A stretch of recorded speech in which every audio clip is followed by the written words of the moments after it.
लड़का बनी बहू। पूरे 28 साल का हो चुका था ऋषभ, लेकिन शादी करने को तैयार ही नहीं था। माँ बाप पूरी तरह से परेशान हो चुके थे। जब भी किसी लड़की का रिश्ता ऋषभ के लिए लेकर आते तो वो शादी करने से साफ मना कर देता, चाहे लड़की कितनी भी सुंदर, कितनी भी अच्छी क्यों ना हो। ऋषभ के माँ बाप को इसकी वजह समझ में नहीं आ रही थी। अरे ऋषभ बेटा, अच्छी खासी नौकरी लग गई है, दिखता भी इतना अच्छा है, आखिर बात क्या है, तुझे शादी क्यों नहीं करनी? देख, तू हमारा इकलौता बेटा है, अगर तू शादी नहीं करेगा तो कैसे काम चलेगा? लेकिन मैं शादी करना ही नहीं चाहता, मुझे कोई लड़की पसंद नहीं आती। अरे बेटा, अगर कोई लड़की तुझे पसंद हो तो उससे शादी कर ले, हमें कोई एतराज नहीं है। हाँ ऋषभ बेटा, अब देख, तेरी माँ से भी काम नहीं होता। घर में एक बहू आ जाएगी तो कम से कम घर का माहौल भी अच्छा होगा और तेरी माँ को मदद भी मिल जाएगी। लेकिन मम्मी पापा कहा ना, मुझे लड़कियां पसंद ही नहीं आती। अरे लड़कियां पसंद नहीं आती तो क्या लड़का पसंद आता है? वो तो वक्त आने पर ही पता चलेगा। ऋषभ की बात सुनकर उसके माँ और पापा का सर चकरा जाता है। कुछ दिनों के लिए ऋषभ अपने ऑफिस के काम से शहर से बाहर जाता है और जब लौट कर आता है तो सामने का नजारा देखकर उसके माँ पापा बेहोश होते होते रह जाते हैं।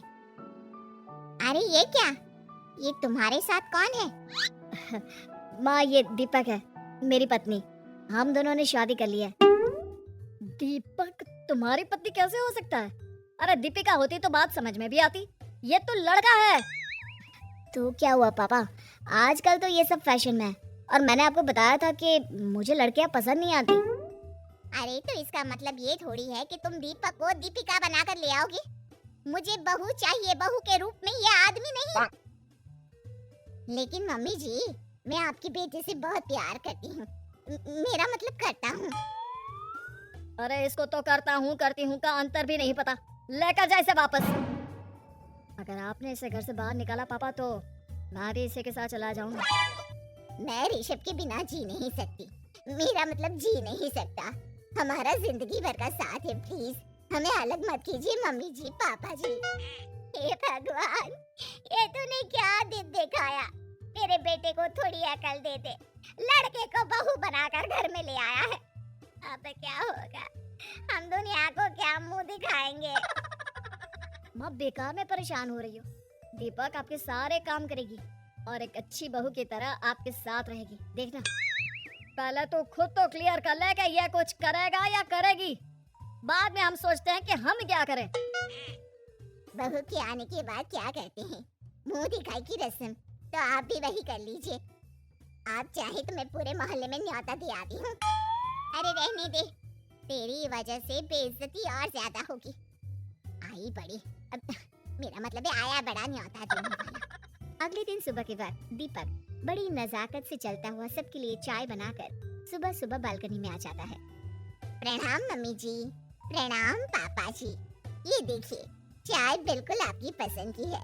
मुझे ऋषभ ने सब कुछ बता दिया था कि आपको क्या क्या पसंद है। हे भगवान, ये सब क्या हो रहा है? ये क्या नौटंकी है? नौटंकी कहाँ है? माँ देखिए तो, मेरा दीपक आपका कितना ख्याल रख रहा है। लाओ, अब जो भी है जैसे भी है, चाय पियेंगे ही सही। थोड़ी देर के बाद, वैसे दीपक, चाय तो तुमने बहुत अच्छी बनाई है, चलो कुछ तो अच्छा हुआ। अगले दिन, अजी सुनते हैं, आज पैरों में बड़ा दर्द हो रहा है, लग रहा है घुटनों में फिर से कुछ न कुछ प्रॉब्लम हो रही है। डॉक्टर ने वो दवाई दी थी, उसकी मालिश करो ना अपने घुटनों पर, आराम मिल जाएगा। वो क्या है ना, खुद के हाथों से ठीक से मालिश नहीं हो पाती। अरे मम्मी जी, आपको परेशान होने की क्या जरूरत है, मैं हूँ ना, लाइए मैं आपके पैरों पर मालिश कर देता हूँ, अब मेरा मतलब कर देती हूँ। अरे रहने दे, घर में बहू होती तो सेवा करती, यहाँ तो आदमी बहू बनकर बैठा हुआ है। मम्मी जी नाराज मत होइए, एक बार मुझे मौका तो दीजिए आपकी सेवा करने का। अच्छा ठीक है, ये ले दवाई लगा दे। दीपक बहुत अच्छे तरीके से घुटनों की मालिश करता है। थोड़ी देर के बाद, इतना आराम मिल रहा है क्या बताऊं, ऐसा लग रहा है मेरे घुटनों में कभी तकलीफ थी ही नहीं। लगता है तुम्हारी लड़का बनी हुई बहू तुम्हें पसंद आने लगी है। ऐसा कुछ भी नहीं है, वो तो बस इतने अच्छे से मालिश की इसलिए मैंने इसकी तारीफ कर दी।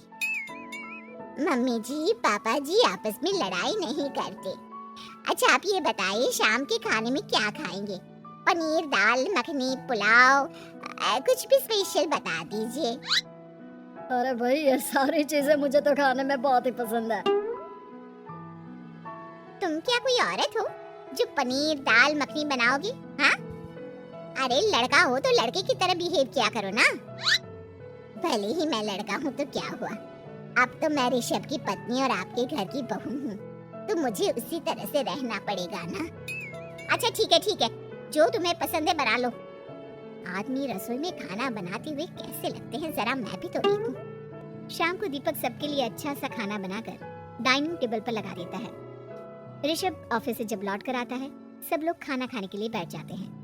अरे वाह क्या गजब का पनीर और दाल मखनी बनाई है, ऐसा जायका तो होटल के खाने में भी नहीं आता। दीपक कितना अच्छा खाना बनाती हो, मेरा मतलब बनाते हो। तुम्हारी इसी अदा की वजह से तो मुझे तुमसे प्यार हो गया। अरे बहुत हो गया, आदमी होकर आदमी से प्यार करते हो। अरे लेकिन कुछ भी कहो जरा खाना खा कर तो देखो ऋषभ की माँ, मजा आ जाएगा।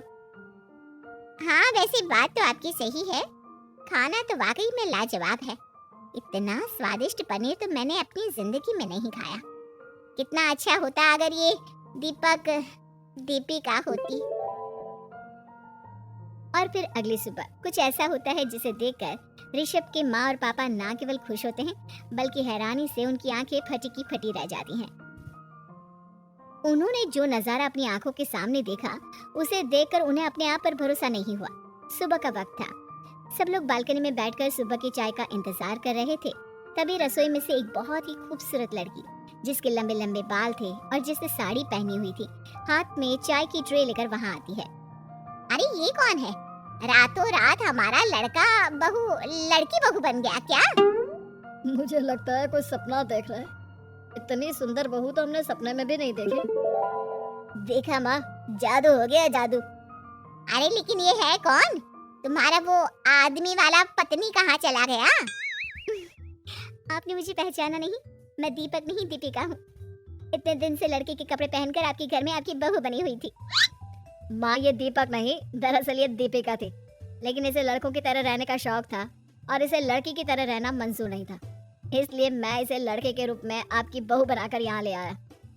तो फिर अचानक ये उसका हृदय परिवर्तन और रूप परिवर्तन कैसे हो गया? वो क्या है ना, मुझे बाद में एहसास हुआ कि आप लोग इस बात को लेकर बहुत दुखी हैं कि आपकी बेटी ने एक लड़की के साथ शादी की है, इसलिए मैं अपने असली रूप में वापस आ गई। हमने कोई पुण्य कर्म किए होंगे जो तुम्हारी जैसा मेरा मतलब तुम्हारे जैसी बहू मिली, इतनी खूबसूरत और इतना ख्याल रखने वाली। भला हो भगवान का कि हमें लड़की बहू मिली है, लड़का बहू नहीं। दुर्गा नदी के किनारे बसा एक गांव फूलपुर। गांव में कुछ 100-150 लोग रहते थे। अंजलि जो कि पास ही के जिले में रहती थी और 12वीं पास कर चुकी थी, उसके पिताजी ने बेटी को जल्दी विदा करने के लिए उसकी शादी फूलपुर गांव के मुकेश से करवा दी थी। मुकेश कभी स्कूल नहीं गया था और इस कारण वो पढ़ा लिखा नहीं था और बाकी गांव वालों की हालत भी मुकेश जैसी ही थी। मुकेश के घर में उसके माता पिता भी रहते थे। सासू माँ, मैं बाहर मंदिर तक जा रही हूँ, आधे घंटे में आ जाऊंगी। अरे अभी कहीं जाने की जरूरत नहीं है, चुपचाप जाके रसोई में रात के खाने की तैयारी करो। और ये घूंघट क्यों हटा लिया है तुमने? क्या पता नहीं कि इस गांव में औरतें बिना घूंघट के नहीं रहती। रात में अंजलि छत पर जाकर अपनी मम्मी से बात कर रही होती है, तभी गांव की 3-4 औरतें उसे देख लेती है और दरवाजे पर आकर उसकी सास से शिकायत करने लगती है। और क्या हुआ? अरे छत पर तो देखो, आपकी बहू मटक मटक के किसी से फोन पर बात कर रही है। दिन भर फोन पे लगी रहती है। अरे कल तो मंदिर के पास वो क्या कहते हैं, सेल्फी ले रही थी। शहर की बहू रखना अच्छा शान की बात है, पर देखना इसके लक्षण से ये तो तुम्हारे परिवार को बदनाम ना कर दे। ये पहली बार नहीं था जब सास से गांव के लोगों ने अंजलि की बुराई या शिकायत नहीं की हो। अब तो ये रोज की बात थी। अंजलि ये सब सुन लेती है। जब वो नीचे जाती है तो मुकेश भी वहां आ जाता है। सास कहती है, बेटा लोग घर आकर शिकायत करने लगे हैं बहू के कामों की, देख लो। पति हो, संयम से रखो इसे। माँ जी, मैं तो अपनी माँ से बात कर रही थी क्योंकि यहाँ कोई बात करने लायक ही नहीं है और अब मैं माँ के पास ही रहूंगी। वहाँ क्या रहना, वहाँ बाहर के लोग तो ठीक है पर घर के लोग तो इज्जत ना दे सके। अरे नहीं नहीं अंजलि, ऐसा नहीं है, धीरे धीरे सब ठीक हो जाएगा, तुम फिक्र ना करो। अरे बस कुछ बोलना ही नहीं है, सर पे चढ़ा रखा है बहू को। सास मुकेश की नरम बात सुन के वहाँ से मुंह चढ़ाकर चली जाती है। मैं तो कहती हूँ हम दोनों शहर चले जाते हैं। मैं पढ़ी लिखी हूँ, मुझे वहाँ नौकरी भी मिल जाएगी और थोड़े दिनों में आप भी वहाँ कुछ काम ढूंढ लेना। अरे नहीं नहीं अंजलि, हम यहाँ ना गांव का खेत, माँ पिताजी को छोड़कर शहर नहीं जा सकते। माँ पिताजी को कैसा लगेगा और गांव वाले क्या सोचेंगे। ये कहकर मुकेश सोने चला जाता है और अंजलि की गांव वालों द्वारा बुराई का सिलसिला बहुत दिनों तक चलता ही रहता है। लेकिन अंजलि गुस्सा ना दिखाते हुए समझदारी से काम लेती है। बारिश का मौसम चालू हो जाता है। जोरदार बारिश से पूरे गांव में हाहाकार मच जाता है। दुर्गा नदी में बाढ़ आ जाती है और बाढ़ का पानी पूरे गांव की फसल तबाह कर देता है। फसल की ये हालत देखकर गांव वाले निराश हो जाते हैं और बात तो यहाँ तक पहुँच जाती है कि कुछ लोग तो अंजलि को इस सब का दोषी ठहरा देते हैं। अरे पूरी फसल तबाह हो गई, पता नहीं किसकी नजर लग गई है। अरे जब से चौधरी परिवार में ये शहर की बहू आई है ना, तब से ही गांव की शांति चली गई है। इसके कर्मकांड से माँ दुर्गा नदी भी खुश नहीं है। ये सब सुनकर बेचारी अंजलि रोते हुए अपने घर चली जाती है। कुछ दिन बाद सभी गांव वाले अपनी फसल का मुआवजा लेकर अपने अपने घर आते हैं। मुकेश भी 1500 लेकर आता है। अंजलि को जब पासबुक दिखाता है तो अंजलि हैरान हो जाती है। अरे ये पासबुक में तो उन्होंने 4000 की एंट्री करी है और आपको सिर्फ 1500 दिए। सच में? अरे वो सरकारी अफसर आपको बेवकूफ बना रहे हैं। सरकार की तरफ से हमें 4000 मिले हैं लेकिन बाकी का सारा पैसा खुद ही खा रहे हैं। आप लोग के अनपढ़ होने का फायदा उठा रहे हैं। ये सब सुनकर मुकेश परेशान हो जाता है लेकिन अंजलि उसे हिम्मत से काम लेने को कहती है और सुबह होते ही मुकेश को पंचायत कार्यालय ले जाती है और साथ में गांव के और लोगों को भी। आप सरकारी बाबू क्या गांव के लोगों को बेवकूफ समझते हैं? आपको क्या लगता है ये पढ़े लिखे नहीं है तो आप कुछ भी मनमानी करेंगे? ये बेचारे दिन रात इतनी मेहनत करते हैं, ये हमारे अन्नदाता हैं और आप इनके साथ ऐसा धोखा करते हैं।